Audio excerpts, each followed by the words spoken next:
Interruption, but I'm Mike Wilbon. Tony.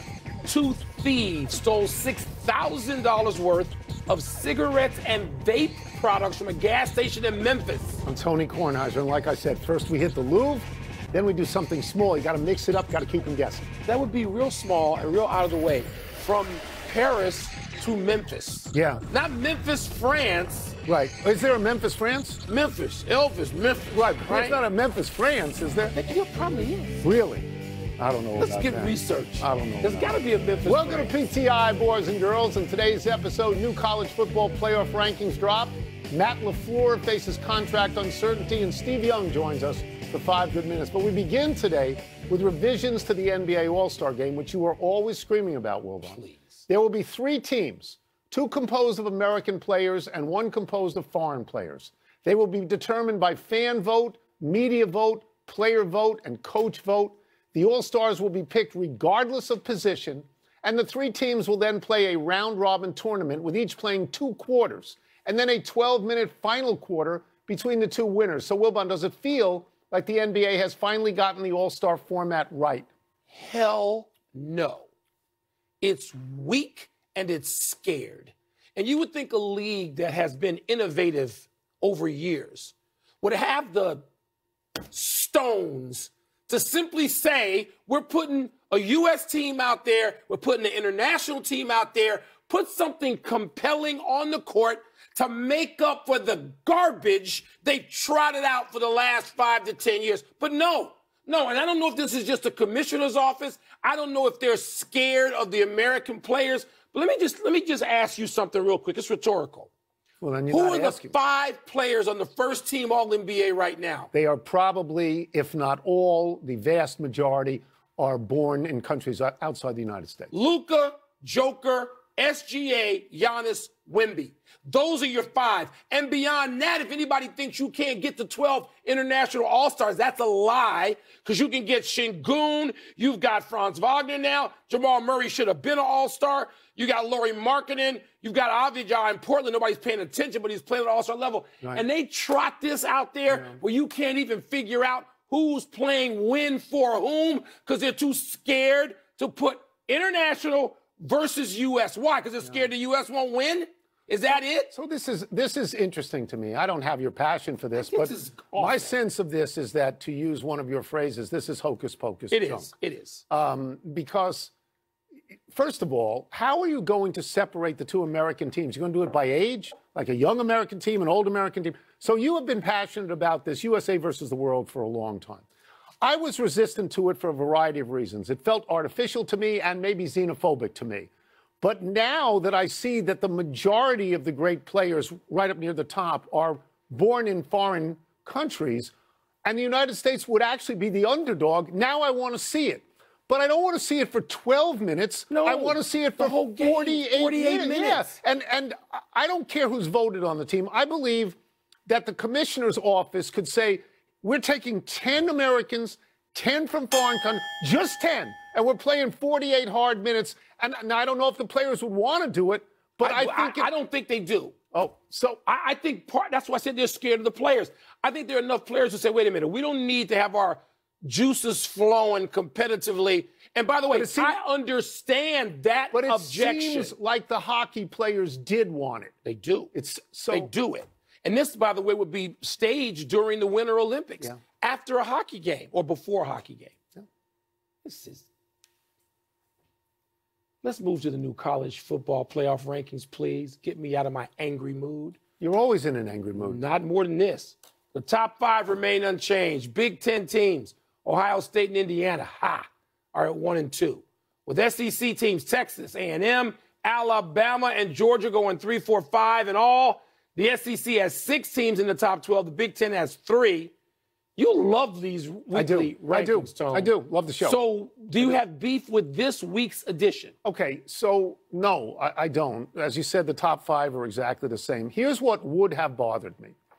It would have bothered me if they bumped Indiana down behind Texas A&M. Not because I think Indiana is better than Texas A&M, because I don't necessarily think that. Because I felt that the way Indiana came back against Penn State needed to be acknowledged. That drive at the end of the game and that fabulous catch you shouldn't penalize them for that just because Penn State had fired a coach and lost 5 in a row. To me, that was, Penn State deserved attention on that game. So I was glad to see that. And the other things that happened in the top 10, I'm okay with Texas Tech going ahead of Ole Miss at number 6. Yeah. Texas Tech beat a team that was undefeated, ranked ahead of them in the top 10, and Ole Miss beat the Citadel. Now, we can't really take it seriously if you beat the Citadel, but to a larger point, they're both well inside the top 10, so they're aimed at the playoffs anyway. There was no news from yesterday's announcement of the CFP rankings, none whatsoever. But I'm going to just make sure you get the full credit, because in live time, I said to you, during that game, before the catch, I said, if Penn State wins this game, Indiana comes down. And even if Indiana wins this game narrowly, and they did. Yes, they did. I would bump Texas A&M ahead of Indiana. No. So the committee did.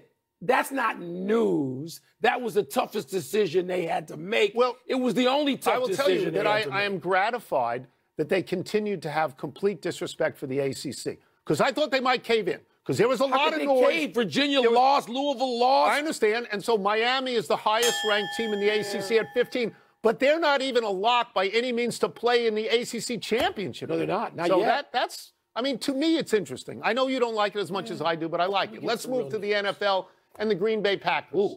Yesterday, we discussed the Packers after their loss to the Eagles, and we wondered if Jordan Love had regressed. Today, let's talk about Matt LaFleur, who was the one sending the plays into Jordan Love.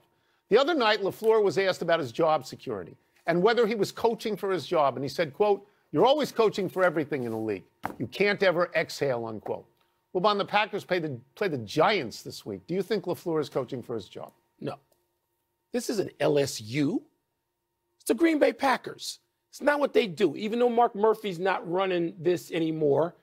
But let me go back for a second, because I was watching live. I love about streaming now. You can watch everybody's press conference live all night if you want. And I was interested in LaFleur. And I did not expect anybody to ask him that question. But you and I have covered teams, and we know sometimes you get asked a question, and it's because you know something. Someone in the organization has said led you to a place which says you might want to ask this. That's right. And it was a damn smart question, because somebody's thinking that. But it's not going to happen. I understand why you asked the question. I thought LaFleur handled it beautifully, smoothly. They're not LSU or Penn State or Florida. They're not going to fire LaFleur. Are they the Tennessee Titans or the New York Giants? No, they're not. Okay, so you're making that distinction. It's the Packers. Yeah, well, you make that distinction with the Packers because there's no owner. So the guy at Carolina can't just fire you because he's an owner. But it's not the same. It's not the same. Look, Matt LaFleur's record. Let me get the right notes here. Matt LaFleur's record is 72-36-1. Who wouldn't want that? Yeah. Kyle Shanahan, who everybody thinks is a genius, 76-66 in San Francisco. Sean McVay, who everyone thinks is a genius, 87-54 at Los Angeles. All these three guys, as you remember, coached together in Washington, and amazingly, were not the head coach. Right. We're not the head coach. But LaFleur's record in the pros is actually better than McVay's and Shanahan's. Yeah. I understand this impulse, and here's why the impulse is there. When Green Bay, they beat Detroit in the first game of the season.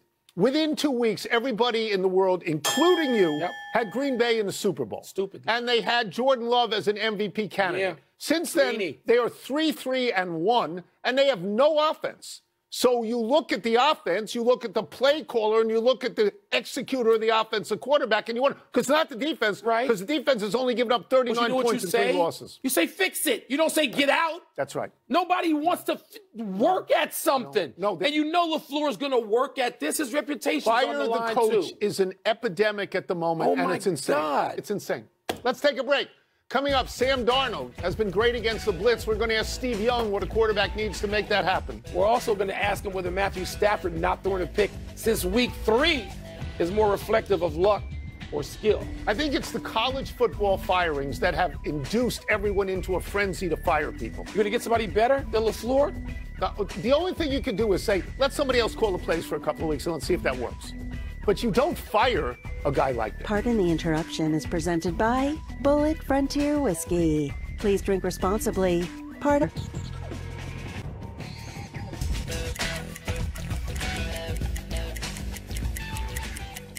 We've got a few football questions for our great friend, the man who had real problems with his dropbacks as a freshman at BYU before I taught him how to backpedal correctly, Hall of Famer Steve Young. We'll start with this. We'll start with Sam Darnold of the Seahawks.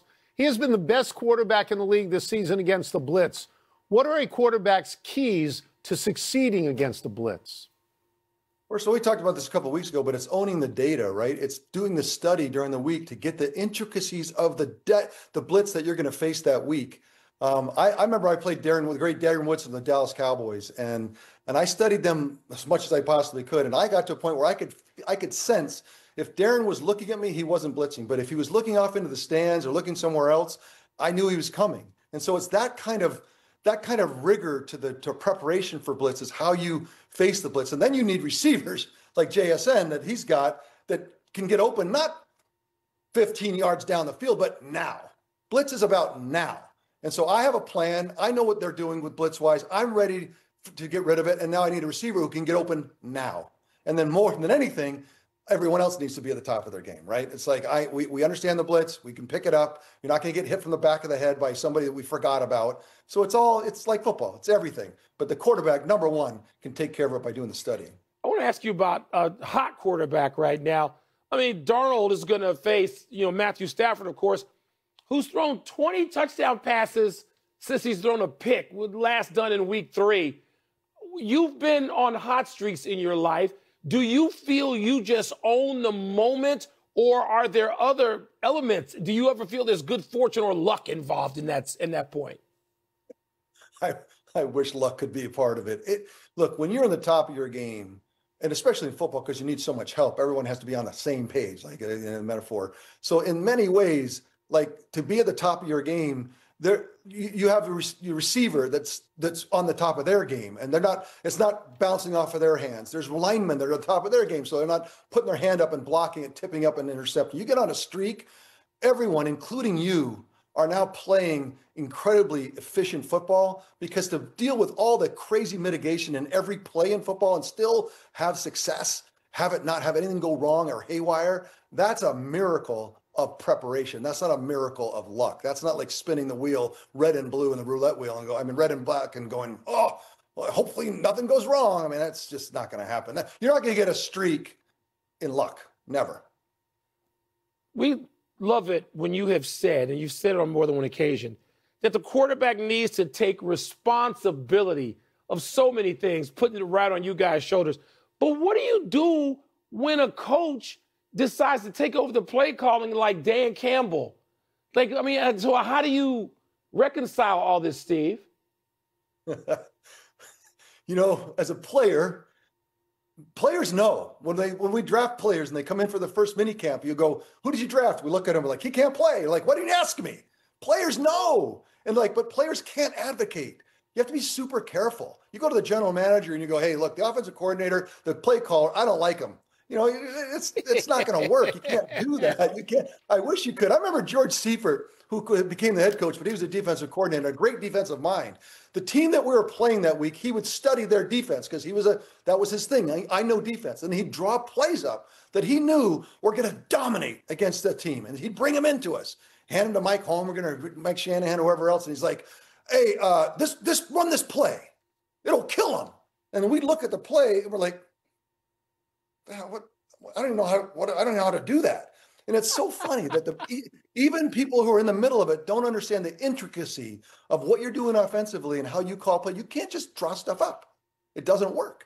And I think that's people don't understand. Even George had to learn that. He'd be so mad. We'd go back out in practice and run his play, and we'd drop back and he'd go, throw it now. And I'm like, where? It's like, I don't know what you're talking about, bro. And so it's the offensive coordinator job and getting people that you like and, that's part of the mitigating circumstances that quarterback have to own. Like I have to be accountable for a crappy offensive coordinator. That's just a fact. So many people have to do that. We will get you out of here on this. Vikings quarterback J.J. McCarthy is practicing with a bandaged hand after hitting it on a helmet. That seems like an ever-present peril for a quarterback. Are there any tricks to avoid that type of injury? Yeah, pitch,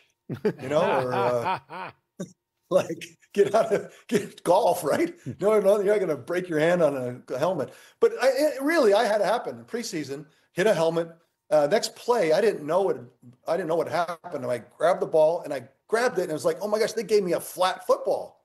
It's flat. And then I ran to the sidelines because it was flat. And I was like, I gave the ref, I go, the ball's flat. And he goes, no, it's not. My thumb had broken in half. Ugh. And so the sensation of grabbing the ball made it feel flat. And so I was like, oh my gosh, it's my finger that's broken, not the ball that's deflated.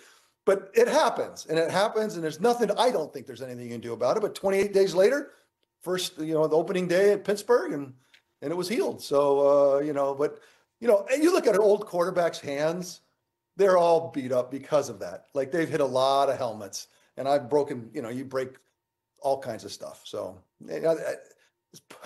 I should have played golf. I should have pitched, but No, you did shouldn't great. have. You're in the Hall of Fame. What I could have been for the Dodgers. No, come on. You're in the Hall of Fame, and you got Super Bowl trophies. Thanks right. as always, What I could have been. Thank you. What I could have been. Let's take one last break. Still to come, the Giants go with Jameis Winston over Russell Wilson. And Bradley Beal